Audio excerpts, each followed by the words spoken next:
Durant 3 jours, la délégation congolaise conduite par le directeur général des affaires stratégiques et de la coopération militaire, le colonel Jean-Aimé Inyumba, et la délégation sud-africaine conduite par monsieur l'ambassadeur chef des affaires internationales Bongmuzi Sifingo se sont retrouvés. Dans une ambiance très cordiale, les deux délégations ont fait une évaluation de la mise en œuvre du plan d'action de la deuxième session qui s'est déroulée en 2012. Ce plan d'action de 16 points portait essentiellement sur la formation, l'acquisition de certains matériels et l'exécution d'une manœuvre conjointe entre les deux États. Après l'analyse de ce plan d'action, certains points ont été réalisés, certains sont en cours d'exécution et d'autres non réalisés. À cet effet, les points non réalisés ont été pris en compte au cours de cette troisième session en se basant sur le mémorandum d'entente établi par les deux ministres. Un procès verbal sanctionnant les travaux a été établi et le communiqué final dont voici un extrait lu par le conseiller politique du ministre de la Défense nationale, M. Romain Auba. Les deux parties ont convenu de mettre sur pied les nouveaux engagements à travers un plan d'action en 4 centres d'intérêt.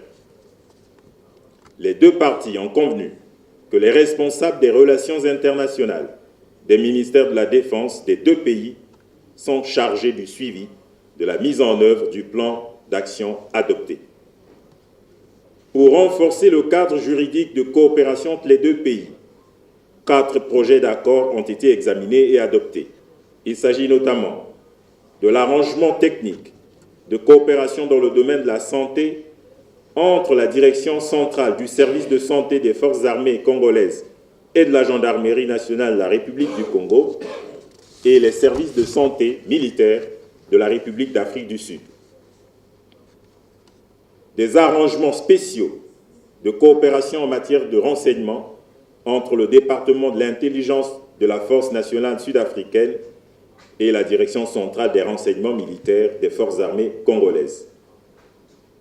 De l'accord de coopération entre le gouvernement de la République du Congo et le gouvernement de la République d'Afrique du Sud relatif à la formation militaire. De l'arrangement technique entre les forces aériennes de la République d'Afrique du Sud et l'armée de l'air des forces armées congolaises sur la formation. Au terme des négociations, les deux parties ont résolu de signer les 10 accords en Afrique du Sud en présence des deux ministres à l'occasion de la visite officielle qu'effectuera M. Charles Richard Monjo, ministre de la Défense de la République du Congo, à l'invitation de son homologue sud-africaine courant le mois de mai 2017. En marge des travaux du comité mixte de défense, la partie sud-africaine a présenté, séance tenante, les opportunités de son industrie de défense au profit des autorités de la force publique congolaise. Les travaux de la 3e session du comité mixte de défense ont été sanctionnés par la signature d'un procès verbal. Prenant la parole pour la circonstance, le chef de la délégation sud-africaine, monsieur l'ambassadeur chef des affaires internationales, monsieur Bongmuzi Sifingo, a marqué sa satisfaction sur la bonne tenue de ses travaux et de ses conclusions et a rappelé à l'Assemblée l'invitation du ministre de la Défense nationale du Congo au mois de mai en Afrique du Sud pour la signature des différents accords. Prenant la parole au nom du ministre de la Défense nationale afin de clore les travaux, le colonel Jean-Aimé Inyumba s'est exprimé en ces termes. Ce succès, nous le devons d'abord à nos deux ministres de la Défense, Madame Nosiviwe Mapisa Kakula, ministre de la Défense et des vétérans de la République d'Afrique du Sud, et M. Charles Richard Monjo, ministre de la Défense nationale de la République du Congo, qui ont tout mis en œuvre pour rendre possible cet important rendez-vous. À présent, nous pouvons nous estimer heureux d'avoir répondu aux attentes de nos deux chefs d'État, leurs Excellences, M. Denis Sassou Nguesso, président de la République du Congo, et Jacob Zuma, président de la République d'Afrique du Sud, auxquels je rends un vibrant hommage pour leur détermination commune de raffermir les relations historiques d'amitié et de coopération entre nos deux pays.